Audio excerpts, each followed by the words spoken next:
Now you have the semi-automatic mode where you have aperture priority, which is represented on your mode dial by an A or an AV, depending on what camera you have.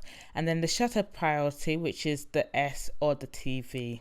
Now the AV stands for aperture value, which is how big your aperture is, and the TV stands for time value, which is how long your shutter speed is open for. Now what these automatic modes do is it gives you partial control while still being helped out by your camera. So when you're in aperture priority, you control the aperture and your camera controls the shutter speed, and in shutter priority you control the shutter speed and your camera controls the aperture for you to make sure you result in a balanced exposure.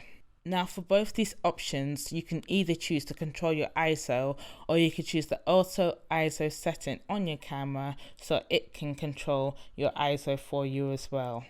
Now this is great for beginners as it doesn't leave you too confused with, I have to get the aperture right, but what about the shutter speed? There's a lot to master in photography. So this helps you out, and it's like a camera saying, you know what, don't worry, you pick one to control and I'll help you control the other one. Please be aware when you're using this mode, please don't be too reliant on the camera because, as I said, the camera is not as powerful as you.